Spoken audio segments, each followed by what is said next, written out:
the Dementia Researcher podcast, talking careers, research, conference highlights, and so much more. Hello and welcome to the Dementia Researcher podcast. Today we're talking about leaving academia but staying in research, what it actually looks like, why people make the move, and how they did it.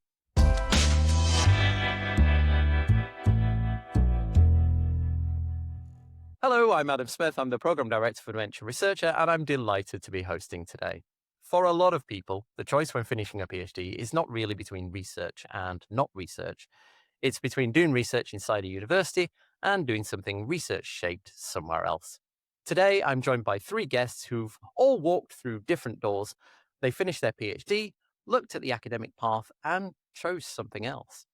They're still working with researchers, still working with evidence, still working on problems that matter, just from a different seat. I'm delighted to welcome Dr Ellice Parkinson from the Health Innovation East, where she works at the meeting point of research, the NHS, and wider health innovation system. Hi, Ellice. Hello.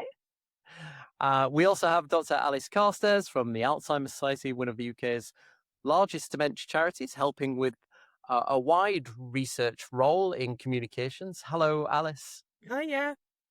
And finally, we have Lizzie English, or Lizzie for short, who is with the British Heart Foundation, one of the country's biggest medical research funders, where she analyses and evaluates the impact of their research. Hi, Lizzie. Hi, Adam.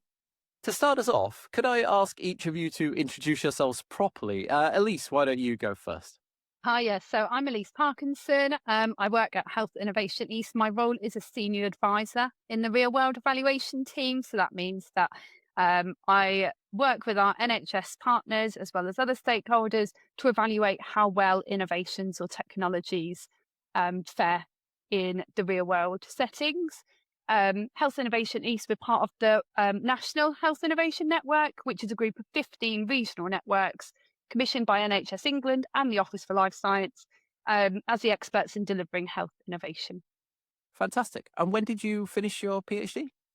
I finished my PhD about a year ago.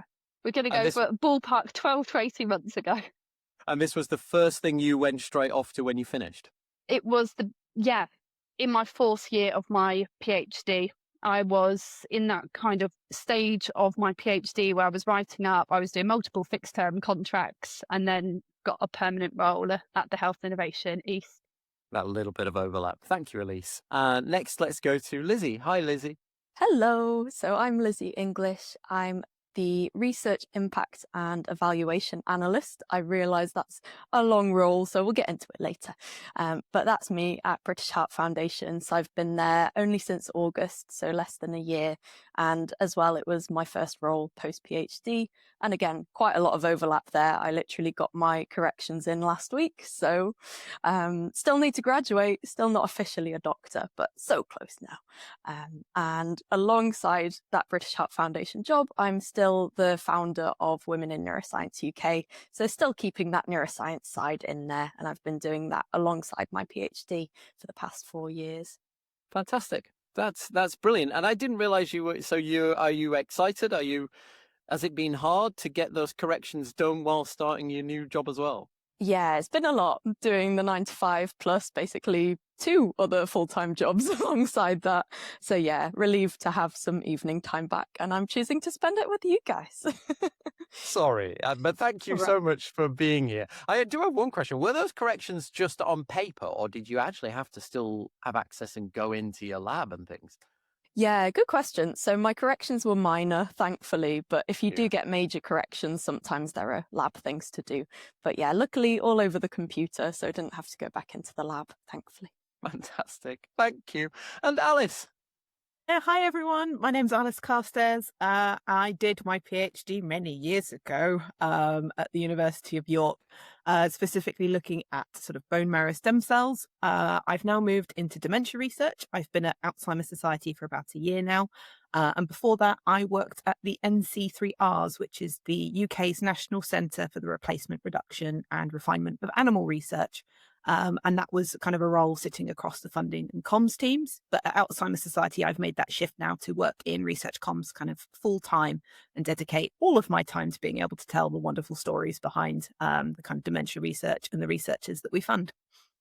Brilliant. So you haven't just had one role since you left academia. You've actually had two. We'll have to make sure we ask you some questions about NC3Rs as well, because one of our regular bloggers Ali Cam. Wait a second. Lizzie knows Cam as well. I Wasn't do. she your mentor? No. Yeah, On the yeah. Ask Your That Mentor is podcast. another podcast that I was in. There we go. Yeah, it's a very small Remember world. it. I used to work with Cam. We for love a few years Cam. back. Yeah, she's brilliant. Shout out to Cam. Well, do scroll back through our archives and you'll find quite a few podcasts with Cam in there as well. But thank you very much for joining us, Alice.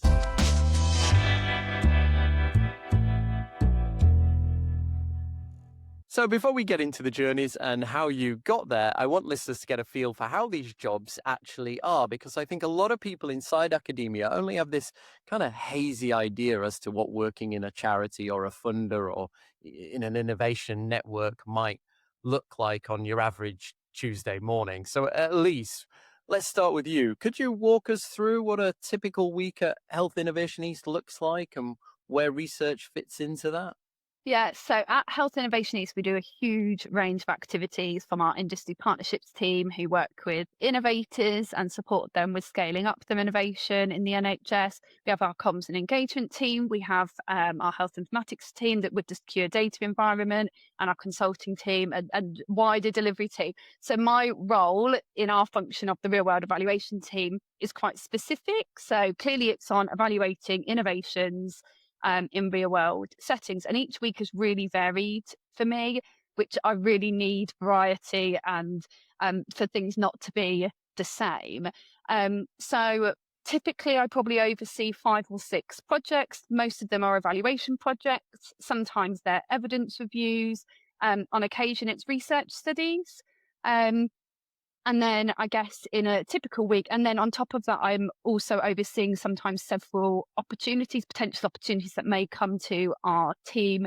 So they would be competitive funding opportunities or sometimes direct requests for our services. And so I work externally, perhaps with charities, the third sector, or academia, NHS partners, public health, to scope their evaluations or their requests. And then I would design and deliver those projects and see those through. So a lot of report writing, a lot of working on funding applications, lots of meetings, but lots of varieties. So do you get to play a kind of facilitation role between that research and then that innovation? Or are you a bit more like a reviewer where you do have to step back? How involved do you get to be with that data? Yeah, all of it really. So although I'm not usually doing research day to day, I'm still using those kind of critical appraisal skills. I'm still using those qualitative and quantitative research methods. I'm still doing the project management. So at the moment, I'm seeing all sides of that and obviously developing funding applications as well. So I still have a really small academic role at University of East Anglia. I do that in my spare time for fun. And so what's lovely about that is that although I'm not doing my hydration research full time, I can do it and merge it in with my current role at Health Innovation East. And also within Health Innovation East, we have our collaboration with the ARC East of England. So the NHR, National Institute for Health and Care Research, they have that applied research collaborations, and we're aligned with the East of England for the implementation and impact fellows. So again, really nice collaborations there in terms of implementation and impact work, particularly for my dehydration work and trying to make sure that it's reaching the right people in NHS England, but also for a whole varied of other research projects and evaluation projects that we work on. And so the reports that you said you write there and that evaluations, are they published or are they all internal? Is that how much scrutiny is on those? That's a really good point. So actually, a lot of the work that we do is for NHS commissioners. So it may be informing their business case or to either decommission something or recommission or do something differently. So it will inform how the NHS is functioning for our regional partners. However, for example, I'm working on an SBRI project at the moment, so it's NHS England funding, and that's specifically for innovators. And so writing up a full report for the funder, but also working on publications for the innovator. So a lot of it is report writing, which goes directly to the commissioner for the purpose that they need for the business case or commissioning, but also working on publications, submitting conference abstracts, still occasionally poster presentations. So a whole, I guess, maybe our dissemination is perhaps slightly more holistic than what you traditionally get in academia, which is really focused on publications and conference abstracts. We kind of make sure that we go to the boards. So I'll be going to the cancer board for one of my projects next month, or presenting at a charity of the findings of what we have. I mean, that's brilliant. And it sounds like, I mean, this is something we've talked about before. In fact, maybe even with a podcast with you in one of our other shows about the gap on implementation, which is really, we talked about those gaps in your old role, that you kind of make these great discoveries, but then seeing them implemented can be a problem because they don't always get picked up. Whereas now you get this exciting opportunity to help others bring those great innovations actually and realize their potential, which must be Absolutely that. really So I rewarding. absolutely see from idea generation all the way through to implementation, and then evaluation of that impact. So it's just a really lovely position to be in, to see the whole trajectory. And that, as a researcher, is what you want to see. So typical day, really varied. You're going to be interacting with researchers, the NHS, industry clinicians, third sector organizations, doing lots of things that you can clearly see that your PhD prepared you really well for. Absolutely.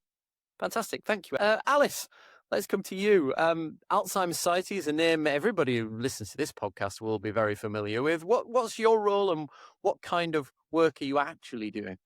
Yeah, so I'm an officer in the research communications team. So this is a team sort of specialized kind of to, I guess, what it says on the tin, communicate research to a kind of a wide range of audiences.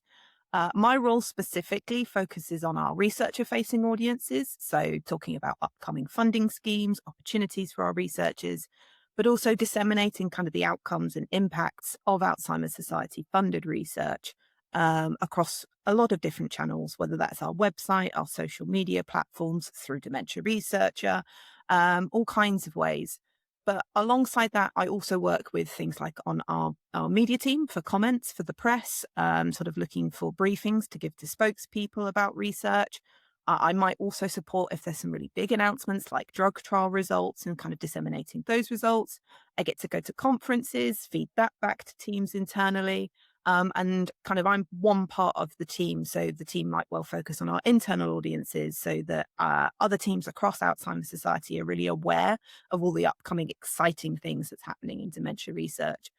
So to go back to what Elise said, in my role as well, no 2 days are the same. But again, that's something I really enjoy, is that variety. So the kind of liaising between researchers and then getting those stories out there I mean, we seem to these days come across lots of sessions, and we've done them ourselves, that talk about how PhD students can translate what they've learned and done in their PhD into that kind of industry or other setting.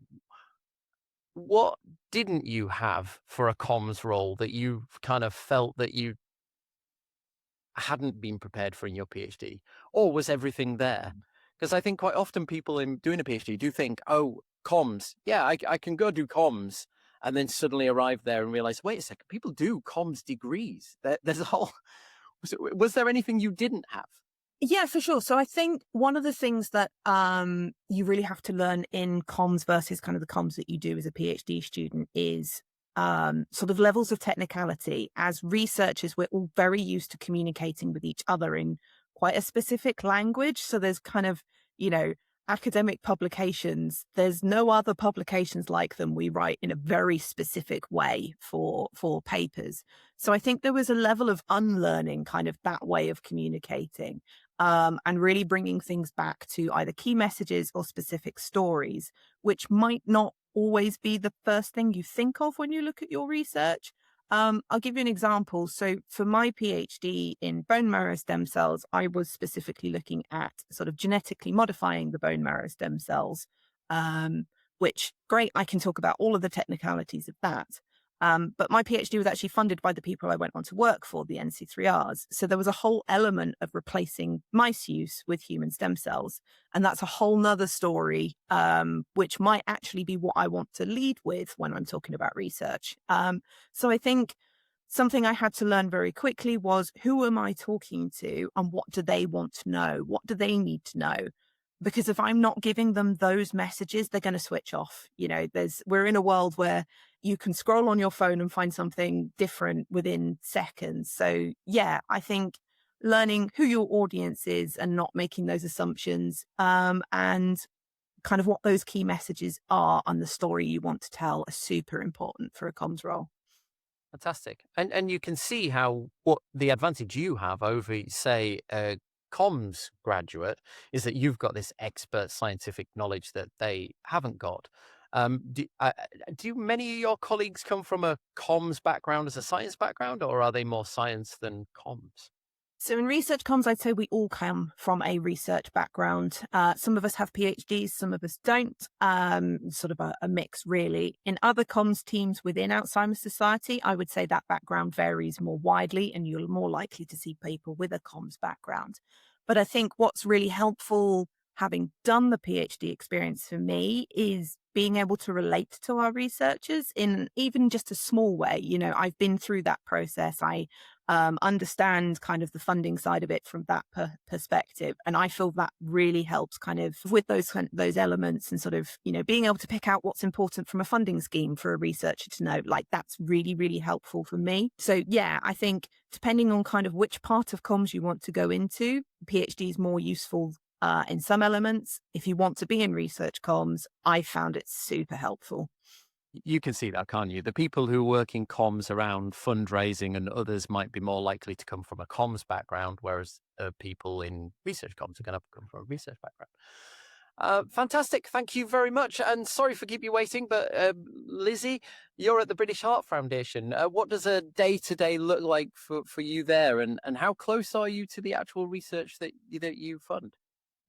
So my role is in research impact. So we have a whole team dedicated to research grants that we're kind of adjacent to. So they'll handle the researcher applications and organising the committees who allocate the funding. But I'm sort of on the other side of things, analysing the impact of that research when it's complete or in progress, looking at who we fund, where those projects are based, and the sort of innovations that come out of it, whether that's implementation in healthcare, for example, or developing new technologies. So it's a really exciting role. I like that it combines some of the data analysis skills that I developed in my PhD. So I've got to source that research data from internal spreadsheets, but also annual researcher reports that we ask them to submit, as well as collecting information from news articles and publications online. And so there's that side of things, and then presenting that impact in data dashboards as well, which is quite fun, something new that I've picked up post PhD. But there's also the kind of communication side of it as well, whether that's writing those graphs and stats into public facing reports as well, and longer case studies into the impactful research that we do through BHF funding. And I do get to collaborate a lot with different staff across BHF in my role, which I really enjoy. So the research grants team, but also social media to promote the research impact, and equality, diversity, inclusion work as well, which of course I really enjoy. And I'm guessing, whilst we know that British Heart Foundation's obviously involved in dementia research as well, or particularly vascular research, so I can understand how your dementia background still helped you. Did you find that you had gaps in your knowledge that was a problem, moving diseases, even though I know not entirely moving diseases, but you must still work with research now that is nothing at all to do with dementia. Has that been challenging?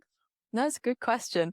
Every day is a school day and I kind of love it. I'm still reading papers in my role, which has pros and cons, trying to get through the jargon, especially when it's in a topic that, as you say, not as familiar with as dementia papers. But it's quite fun getting to learn about different new diseases and translate that into public facing, as Alice talked about. It can be quite challenging. So yeah, it's a good challenge each day. And was there a bit of the job that you did not expect to enjoy that you've turned out you really like? I guess all of us in PhD, obviously we're nerds, but being surrounded by other PhD nerds, you kind of forget it sometimes. And I knew there'd be quite a bit of data in this role, and I was like, oh, am I going to like it? Am I not? And of course, I'm really enjoying it, and translating things into interactive graphs and stuff. It's great fun. So yeah, and I like there's that mix between data and comms, because I was looking at completely science communications jobs as well. I'm glad there's still that bit of a mixture in there. Great, and you've just given me a perfect segue into the next section.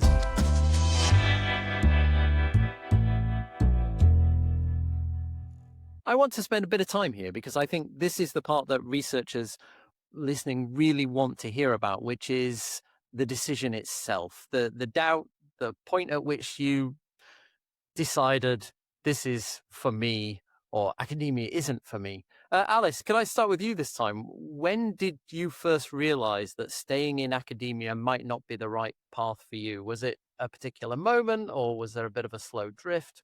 How did that work for you?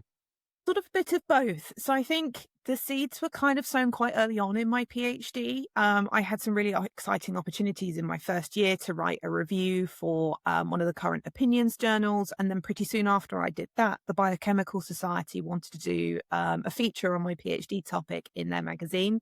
So I had these really nice opportunities to start doing some writing and some scientific writing really early on. And I've always loved words and writing. So kind of those opportunities kind of clued me into the idea that actually I could be telling the stories behind the research without necessarily having to do it. I'd always wanted to do a PhD. I'd known that for quite some years. And like I mentioned before, I knew that kind of having a PhD would be, for me, really helpful to tell those stories a little easier, having that understanding of the research process. But I guess kind of from those moments then going on during my PhD, that sort of idea really only cemented for me that yes, this is the right decision, was to do my PhD and then look for opportunities in kind of the comms world. And that sort of, I guess, early recognition of the different roles that I could be taking meant that I could choose to do writing competitions or speaking competitions, public engagement opportunities, and all of those kind of contributed to that line of thinking. But yeah, that first seed, I'll admit, was really quite early on in my PhD.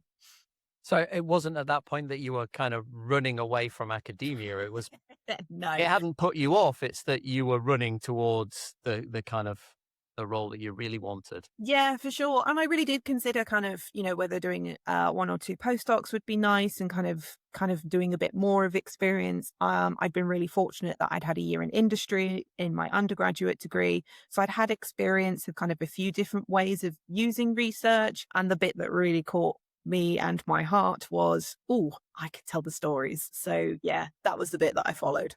I love that. That's a really nice way to put it. Elise, how about you? Yeah, so my story is perhaps slightly different to Alice's. So some people may know I worked in dementia research as a research fellow working on Huntington's disease research before my PhD for quite a number of years, which I loved. So it's not necessarily that academia is not for me. It's maybe it's not right for me right now. And I still have a small academic role at University of East Anglia. I really love academia. For me, it was structural issues, which I think a lot of people can relate to. The higher education landscape is really uncertain. As I mentioned already, I was in my fourth year. I'm a lone parent to two little people, and I can't just, when you go to the fellowship, kind of the careers fairs or the careers discussions, and there's a fellowship and they encourage you to go to a different institution and that's part of your application. For people like me, that is just not very feasible. And so, and same with the fixed term contracts, and the pay is not very good. And so unfortunately for me, just academia is not set up for people like me in my situation. So Health Innovation East had an offer of much better terms and conditions than what I had at the time. And so I feel really fortunate that that was an option for me at the time. And I really enjoy it, which isn't even, it's more of a benefit. But that's not to say that in the future I wouldn't kind of explore what academia might look like. I mean, it's a moving picture all the time. And you make an important point, which is we're going to say here, and you can as much as you've walked away from it now, that door's not closed, right? You can still go back through it. And I think in your role particularly, but I would imagine that it's making it really important there that there'll be going to be a lot of PhD students listening or watching at home who have got exactly that same thing. They haven't got the flexibility to just move to another part of the country, or they have got families or kids, or even if they're not necessarily in that lone parent situation, you've still got, you can't, that instability of just saying, oh, well, I'll take a 6-month job. You can't always do it. So it makes sense why that worked for you um, at the time. And Lizzie, how about you? Yeah, I think Alice and Elise picked up on great points there. And I think my experience was kind of a mixture of the two. So feeling like I didn't fully fit in academia and maybe finding other things maybe slightly more interesting at the same time. So as I mentioned, Women in Neuroscience UK, I set that up all the way back in the first year of my PhD. And it wasn't because I was loving being a woman in neuroscience, surprisingly, maybe. But yeah, as we've touched on, there are lots of issues, underrepresentation, lack of support that I was feeling personally, but seeing more widely as well. And seeing postdocs in my lab really struggling, always thinking about the next funding and the next job. And it's sad because there are some people that, you know, are really suited to academia and should be able to thrive there. But even reflecting on that myself, I was like, am I enjoying the lab as much as I should be, as much as these other people? Maybe not. I don't think I was a natural academic fit anyway, even with all those additional pressures there. And I was much more enjoying things science communication related from very early on in my PhD, getting involved with, of course, WIN UK, Women in Neuroscience UK, but other things too, like Cambridge Neuroscience, Braintastic, basically any opportunity to get out of the lab and do something different, I would be there. Always getting involved with networking and sort of gently scoping out career options without even realizing it. So that's interesting, isn't it? How, and I think other people I've spoken to have had similar stories where during your PhD you realize there's one particular part of it you really like. And I suppose lucky enough for you that is something that you can then potentially go off and explore. It's a little bit harder, I guess, if you find that you just like one really niche bit of the lab work, because that's, you know, there's no kind of like, we've talked about this at all in our perpetual postdoc show a really long time ago, which is you just want the job of scientist, general scientist. I don't want to be postdoc research fellow. I just want the job of person who comes in and works in the lab. And that job doesn't really exist. You're either on that academic treadmill or you're not. And so for you, Lizzie, it was that kind of combination of finding another part of your job you really enjoyed more and not wanting that kind of pressure of, yeah, I can understand that. So open question to you then, was any of you regretted it? No? Any like, oh goodness, wish I'd stayed? No? No, I think I'm nearly 10 years out of academia, and there's definitely like times where I go, what could have been? You know, I enjoyed the lab work of my PhD. I enjoyed bits and pieces that I got to do. I enjoyed the work that I did. It just didn't fit for me long term. And you make the point about the job of scientist. That's a conversation I had with my supervisor where he was asking me, what are you interested in doing? And I said, well, if somebody would pay me just to be in the lab and just do that, I'd probably consider it more, but that doesn't exist. So no, I think we all have the moments of what could have been, but I don't regret the decision that I made. And I'm very happy doing what I get to do, and very happy that I still get a foot in the door for research and get to champion research, because it's cool and exciting. I just don't want to be in the lab doing it anymore. No. What about you? Is there any part of you, you've been away from the lab for what, best part of a year now? Is there a particular thing you miss, Lizzie? Ooh, I definitely don't miss the long lab days, I can tell you that. Doing like 12 plus hours in the lab. No. I did think about whether to try out a postdoc and give it, a bit more time, try a different lab, see if I enjoyed it there better. And there will always be the what if. Maybe one day something will strike me and I'll be like, oh, I'll try it again. But for now, I'm quite happy with the more gentle 9 to 5 pace, and not feeling like I'm stressed all the time and swimming against the tide to get things done. So for now, very happy with my decision. And I was going to ask you, Elise, but to be fair, it sounds like mostly you're still doing your old job and your new job. You've just kind of reduced your old job to a sustainable side hustle, whilst still doing your new job, with a view that maybe one day you can go back to it if you can find the funding. Well, it's funny you say that, and I was just reflecting as both Alice and Lizzie were speaking. So last summer, I did develop an application for a hydration intervention in care homes of a competitive, because I can do that in my role. So as part of my role at Health Innovation East, I wear a hat that I'm to identify external income generating opportunities and collaborations. And so with that, I have my network of social care, ICB colleagues, academic colleagues, all the people who I could bring together for the most amazing funding collaboration. Unfortunately, it wasn't successful, but it's absolutely on my to-do list to do again. So I feel really fortunate that I can kind of bring in some of those great parts, and also hydration innovations. So there are some academics who work in hydration who are then developing innovations or have developed innovations who will come my way as well for me to advise on their innovations or put together funding applications to evaluate that. So I feel really, really lucky that I can combine all of my interests. Still, I think my biggest fear was that I was going to drop out of the dementia area, or I was going to drop out of the hydration area. That was a real concern of mine. So I feel really lucky that in the work that I do, I can still try and stay active and present in those areas, because it's what I feel really passionate about. Well, you don't jump ahead, because you're going to answer my next question before I get there. But I'm going to, the next but one question. I'm going to come back to you now, Lizzie, to say, so you had this great experience with women in neuroscience during your PhD, and still, we should to add, that wasn't something you did before. You're still doing it now alongside your full-time job again. And what roles did you consider then? So were you only looking at comms roles? I mean, what were you looking at? What was pulling you towards those different roles? Yeah, it's a good question. So honestly, it was quite a stressful time because it was about March and my funding was ending in June.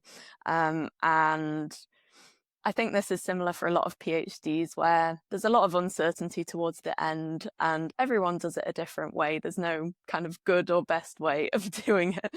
But for me, it was dawning on me that it was coming to an end. I was still writing up and trying to gently apply for things, but I wasn't doing it very strategically at the time, in all honesty. I was seeing notifications pop up on LinkedIn and being like, oh, that looks interesting. And I was applying for a mixture of things in science communication, research engagement, research impact, even though I'd maybe never even heard of research impact before, but it was like, oh, that's interesting. But largely in research charities, because I felt like that fitted with my values and the skills that I'd built through Women in Neuroscience UK. But also a few biotechs as well have science communication type roles, so I applied for some of those too.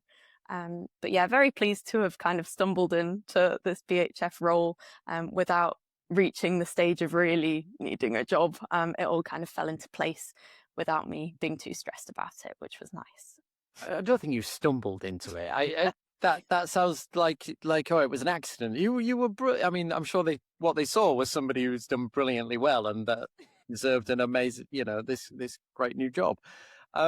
So you were looking on, you mentioned their LinkedIn. So you were looking on LinkedIn. Yeah. So you kind of decided, right, okay, comms, impact. Were you looking at kind of project management and other things like that as well? I don't think I applied to anything like that, but I hadn't ruled anything like that out either. It was honestly just what was popping up at the time. Yeah. So where do jobs like that even get advertised beyond LinkedIn? Where do you look? Great question. Maybe one for the others. No, have I put you on the spot there? I assume, Guardian jobs if you're in the UK. yeah, I assume indeed there will be more places, but I didn't get to that stage of panic, so I wouldn't be able to say. Well, to jump in on Elise and Alice, where have you come across places where jobs like that are advertised? I guess charity jobs in the Charity UK. jobs in the UK was kind of one that I was looking at. I also, if there are specific organisations you're interested in, I would keep an eye on their vacancies. That was certainly something I was doing because, similar to Lizzie, when I was looking for a role to move to Alzheimer's Society, I again wanted to kind of move to the charity sector and get behind a cause that I believed in. So it was picking out those charities that I was interested in, that I felt like I could fit, and keeping an eye on their vacancies pages. So yeah, there's a few kind of sites specific to jobs in the UK, but if there's somewhere in particular you're interested in, keeping an eye on their site can be really helpful. I think that's important, isn't it? Get any feedback, Lizzie, on how many people were applying for those kind of comms jobs that you were going for? Yeah, I don't want to scare people, but it is in the range of hundreds. So it is a So it scary was stiff time. competition. Yeah. Okay. And so one of the consequences of that is that they don't necessarily advertise those roles so widely because they know that they're going to get lots of applications. So I think your suggestion there, Alice, of kind of finding the charities you're interested in, going to their websites, signing up to their specific job sections, because that might be the only place they ever get put. They might never find themselves through to wider advertising because, as you say, they get, triple digit applications for some of these roles. Yeah.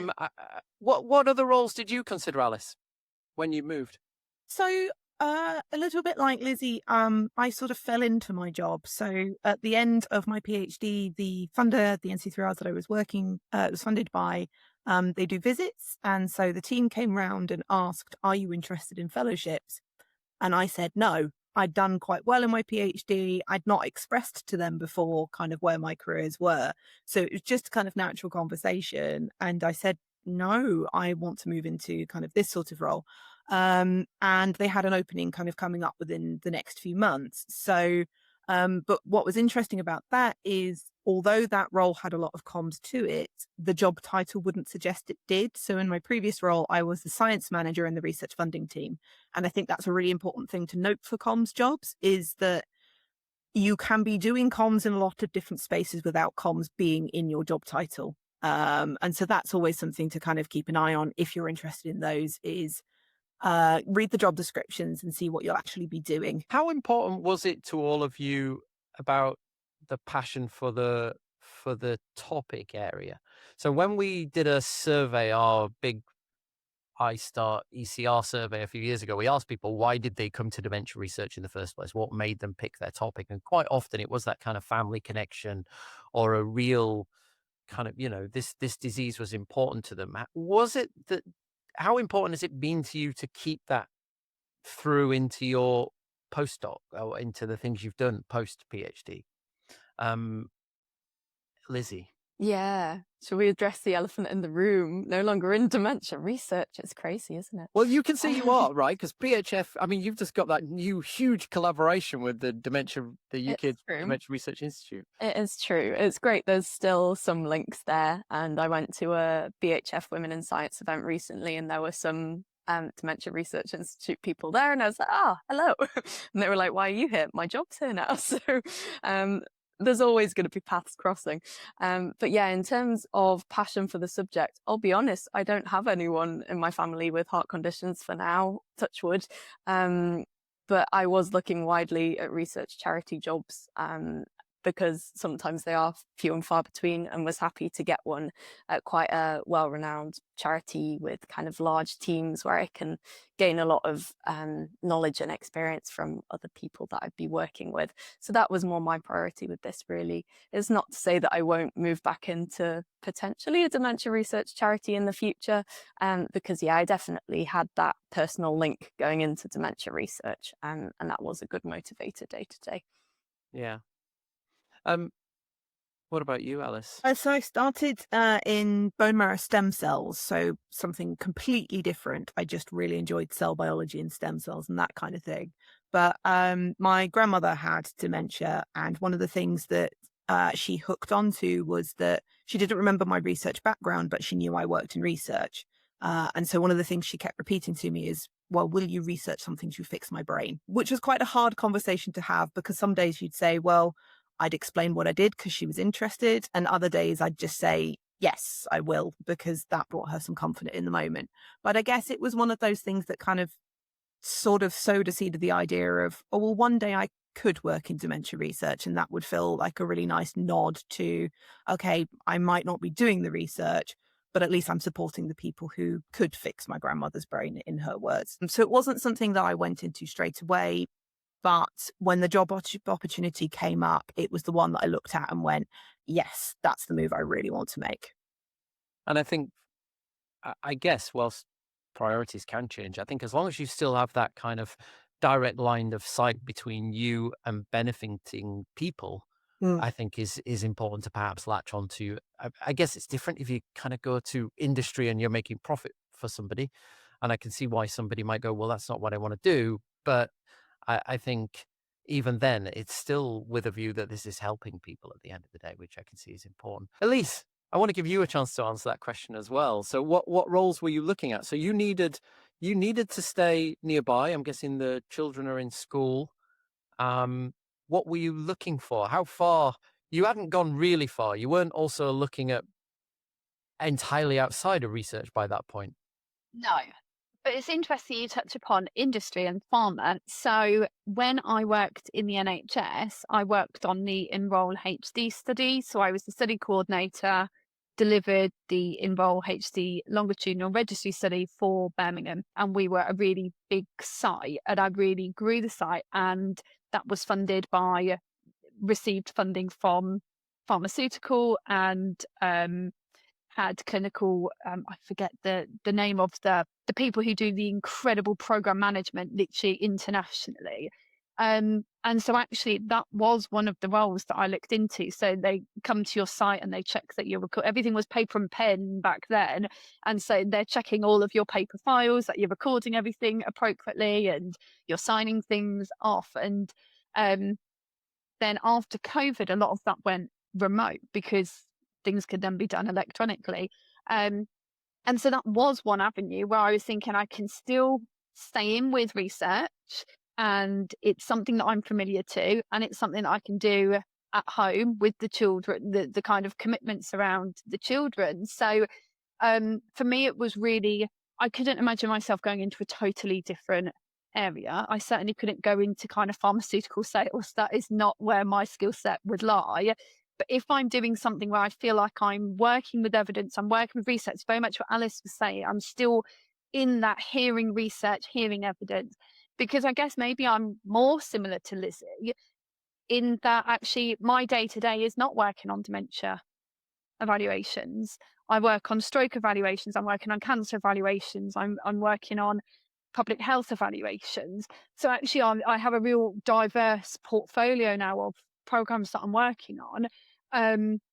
But I'm quite fortunate in that I can pull in some of those dementia. So I'm pulled in to do advisory on the dementia applications or other things. So I think as long as I'm around it and I'm still exposed to it and I still feel like I'm having some influence and I'm still learning and I'm aware of what's going on, in kind of try and stay apprised of what's going on currently in the dementia landscape, then I'm quite happy. And was there a point where you felt like you were leaving something behind or letting somebody down, the kind of supervisors? Because I think that transition from finishing your PhD, for you anyway, or leaving one job to the next it's never easy, right? And it's messy as well, that you kind of, particularly in research, you've got these kind of fridges full of stuff and half-written papers and experiments and things. You can't, do you feel like you can just, right, that's it, I'm going now, I start my new job on Monday? No, How is that I mean, messy transition? I've just published a systematic review, which I designed the protocol for my first year of my PhD. I'm so lucky, Adam, that I still get to write all of these papers in my spare time. No, there is no clear cutoff when it comes to research. These things take years. Did I feel like I was letting someone down? personally, I felt it, and I don't know if it's fair for me to say that. I definitely think your supervisors, so my supervisors were just incredible, just absolutely inspiring, the most amazing people I could have wished for. I have some very, very good relationship with them. But two of them were hydration experts, and one has since retired, and the other has kind of reduced hours. And then if I don't take on that kind of work at UEA, it's done. To the extent that it was perhaps before. And so, yes, I did feel some kind of responsibility that I wanted to carry the work on. And it's trying to balance that, isn't it? So in the ideal world, yes, I would have gone on to do a fellowship. It's something I certainly explored, but I would have had a funding gap of 6 months if I was successful. I just wasn't in a position to be able to do those, just not realistic.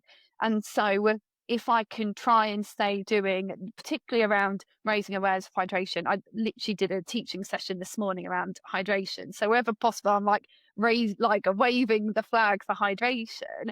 But yeah, I will do what I possibly can within the spheres that I have, but it is difficult because there's this ideal, and unfortunately the higher education landscape is just not the ideal at times. Yeah. And I can see there, in those particular circumstances, how you might feel, like you were the protege, right? I mean, you were being brought on to carry on the legacy of this work. And then, I mean, then you were carrying down the family name. And no, but the great thing is that you have carried on with that. Well, what about you, Lizzie? How did you feel when you kind of, walked away from that? Not that you have, because as you said, you've still got your PhD. I mean, Yeah. to finish up. Yeah, mixed emotions, honestly. I think even I'm still quite young, but I was in science for at least 8 years. And you do build that for yourself as an identity, realizing that you're at your last conferences, at least in that topic. It is hard. And seeing other people continuing and still being in the same lab or in the same topics, and realizing you're doing something a bit different. It does feel a bit weird.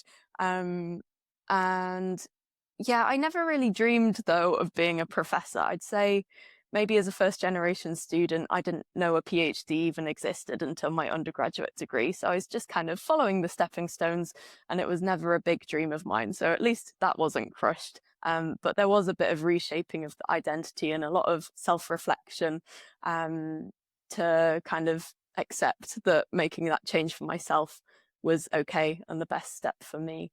And having that personal connection with dementia as well, realizing that I'm not letting my grandparents down who had dementia.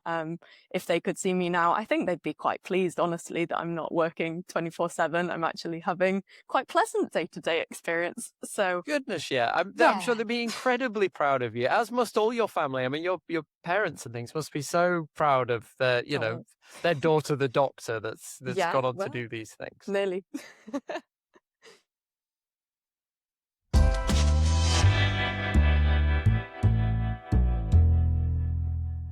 So we've already talked a little bit about the practical bits, like where the jobs were advertised and things. So let's get a little bit more into the mechanics. Elise, walk us through how you actually ended up at Health Innovation East. Was the role advertised? Was it through a contact? Or did you go just looking?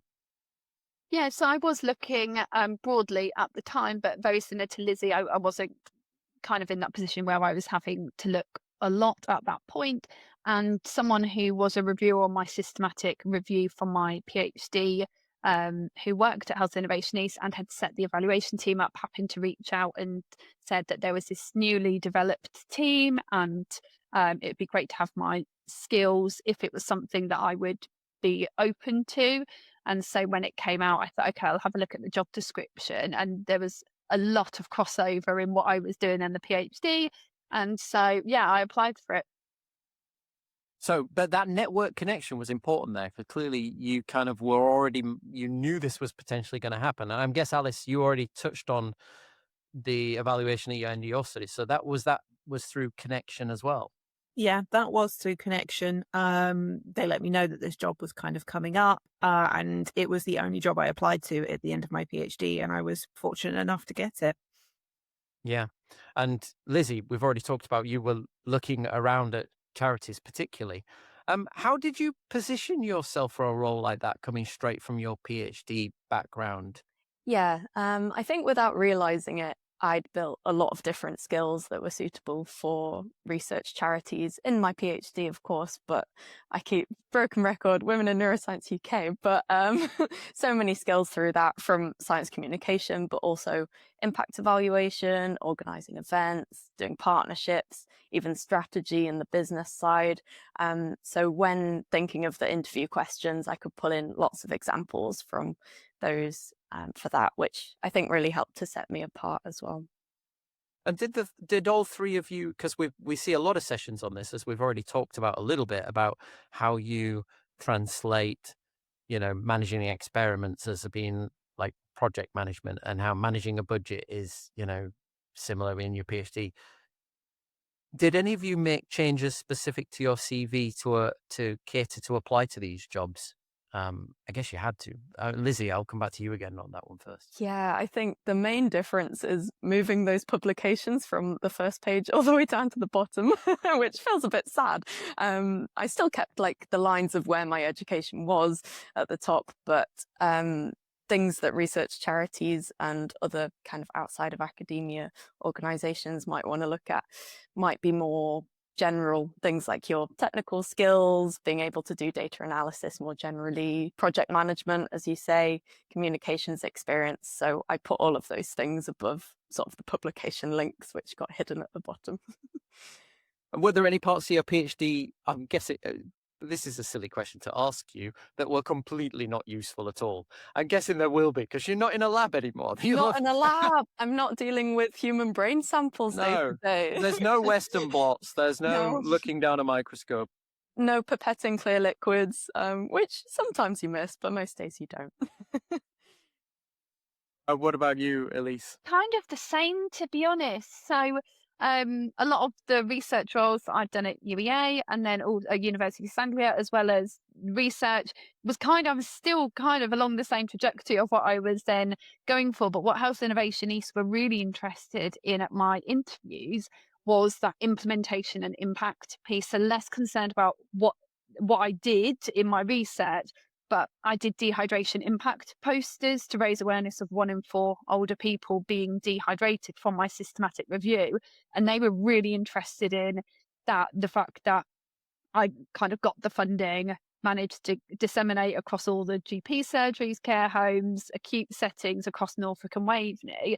And that, because is essentially what a large part of the delivery team do, is what they are really interested to see. How am I disseminating findings? How am I making sure the research or the evidence gets to the places it needs to get? And that's what we do at Health Innovation East.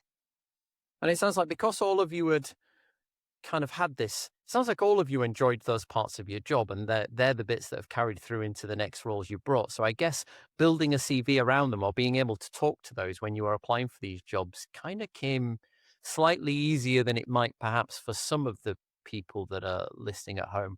But I guess that's a good takeaway, that if you're doing your PhD right now and you're thinking, oh, I'd really like to go work for a charity after this, or I'd really like to go work in industry, it's really important that while you're doing your PhD right now, you take opportunities that come along to do that kind of comms work, to write for a different audience, to present, to do the things, it's kind of almost, is it dress for the job you want, right? I mean, it's kind of almost the same thing. You start doing the job you want to do in your PhD, Yeah. that will gear you up for when you apply for that job after. Would you agree? Totally take all those opportunities, network, building those connections. My supervisors were huge advocates of that for me, that from day one, start writing blogs, start taking those opportunities. And it was the most fun part of the PhD for me. I was so ridiculously busy, continue to be really busy, but it's the bit that gives me so much enjoyment. Yeah. Was there something you all had to learn from scratch? Lizzie, I'm going to come back to you on this one particularly, because I guess you've kind of jumped quite quickly from being in a lab doing this to a completely different role. How Yeah. did that first week feel? I mean, Ooh. it, First week felt good, I'll be honest. okay. But when you actually get into the work after the first week, it was an adjustment. Yeah.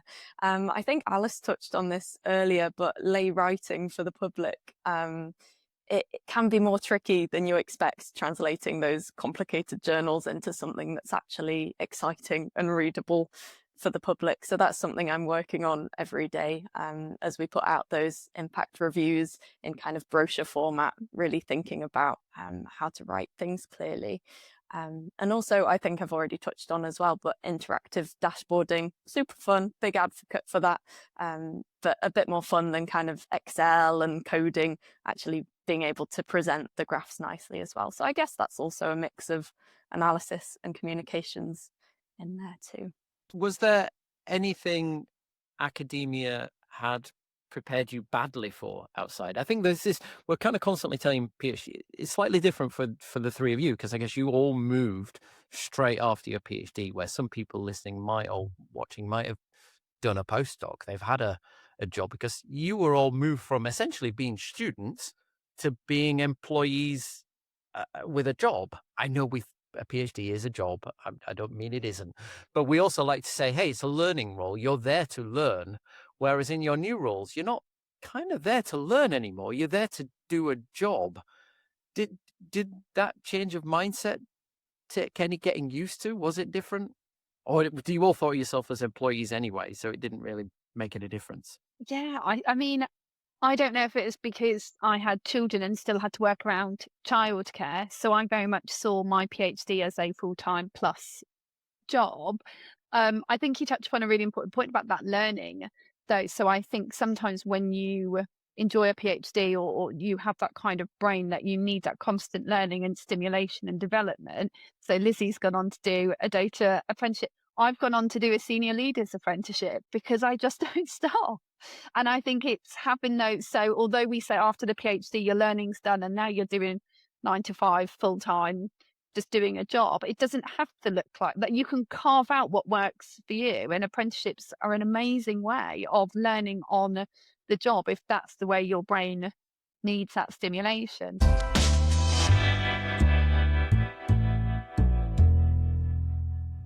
Okay, so we're nearly out of time for today, but I've got a couple of questions to finish up with. And Alice, I'm going to come to you first. If someone listening to this is in the middle of their PhD or their first postdoc and is quietly wondering whether to stay in academia, what would you say to them? Say do give it some serious consideration. Obviously, you've started your PhD for a reason. You were interested in research and potentially that academic career. That's obviously still something that is exciting and might well be of interest to you. But I would also say that it's okay to explore that idea and know that if you do leave research, or should I say leave academia, there are ways back in if a couple of years down the line you decide that actually I do miss the lab, I miss my microscopes, I miss, I don't know, the cells that you're growing and things. And in fact, just so happens Alzheimer's Society has a funding scheme that could help with that. Yes, we have a wonderful collaboration with the Daphne Jackson Trust, which are a fantastic organisation that help people who have left research careers or research academic careers, I should specifically say, for kind of care reasons or personal reasons to get back into the lab. So yes, there are absolutely ways back into the lab if you make the decision and decide actually you'd rather go back in. Right. What would you say to that postdoc or PhD student, Elise? I've got to say, just your circumstances better than anyone else. And I don't think it's a decision anyone takes lightly. I think do your research, excuse the pun, really speak to careers advice, speak to mentors, get mentorship. I'm a huge advocate for people getting mentorship. We don't normally kind of put ourselves in positions where we try and get support from others. Quite often people will freely give support to others but not receive it. So I think consult, speak to different people, but ultimately you have to do what aligns with your lifestyle, your circumstances, and echo what Alice said. You can absolutely come back in to academia. It doesn't mean that it's a dead end. Absolutely. And Lizzie? Not much to add to those brilliant answers, really. But yeah, it's absolutely a personal choice. Try not to be swayed by the people around you. Try and put yourself first for maybe the first time in a while. I know as researchers, we work so hard, but think about what feels best for you, your skills, your values, and try not to compare to others because it really is such a different time for everyone. Absolutely. Just out of interest, were your mentors particularly helpful in that kind of finding? Because I guess we tend to pick on other academic mentors, not necessarily people who are in the jobs you want, but people who are kind of in the jobs that you are currently doing. Did you seek out mentors in that space you wanted to move into? Yeah, I did a little bit. I had, as we've touched on, Cam, my academic mentor, and she was involved in NC3Rs. So had a bit of outside of academia experience, which was valuable. But through networking on LinkedIn and Twitter, I'd made quite a lot of connections in research charities, which became useful. So someone in Research Impact very kindly had a video call with me before my interview with BHF to go through my presentation slides and the questions. And if nothing else, that was fantastic as a confidence boost before going into the interview. And of course, one of the things about research charities, everyone working there is super friendly. So if you're looking in that sort of area, if you reach out to someone, I'm sure they'd be happy to give a bit of mentorship. Brilliant. So yeah, that's another top tip. If you kind of come into the end of your PhD or in a postdoc and you think I'd like to go into research comms, go get yourself a mentor in advance that already works in that space who can talk to you about what it's really like and give you some tips on the kind of things that might come up on interviews and what to put. And luckily for us, of course, we have Alice and Lizzie here who've gone through that process recently. And of course, if you're listening, I'm sure they wouldn't mind you reaching out, just volunteering you on behalf of both of you there. Okay, very last question then. If you could go back, short answer, if you could go back and give yourself one piece of advice before you left, what would it be, Alice? It'll all be all right in the end. Great. Lizzie? Your skills are valuable. Acknowledge them. Be kind to yourself. It's all going to be fine. Great. And Elise? Trust the process. I just echo what Lizzie and Alice said. It does work out.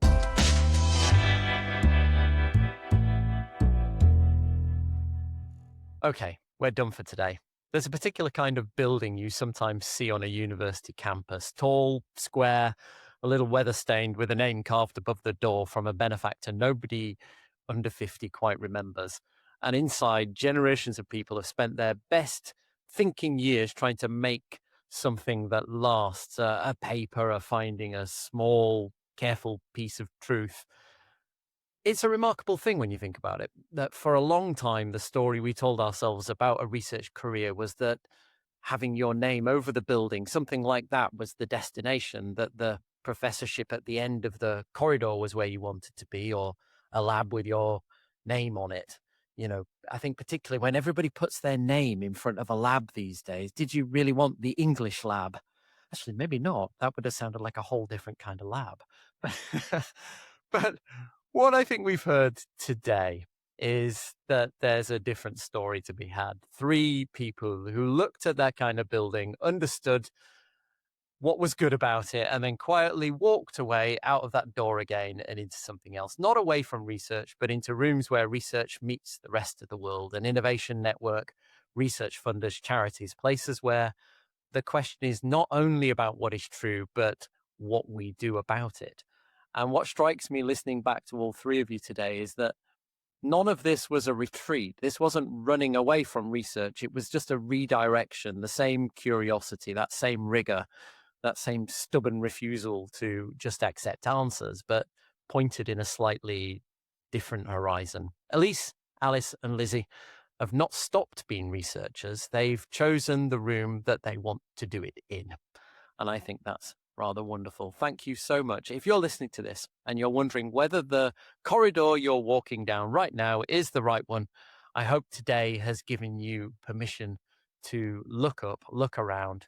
The building is beautiful, but the view from outside is too. Thank you so much, Elise, Alice, and Lizzie, for sharing your experiences and perspectives with us today. Links, as ever, to all the resources will be included with the show notes along with a full transcript at dementiaresearcher.nihr.ac.uk. Don't forget, we also have the Dementia Research Community app where you can share your own experiences on this, and we have weekly webinars where this topic has also come up there before as well. Thank you so much for listening.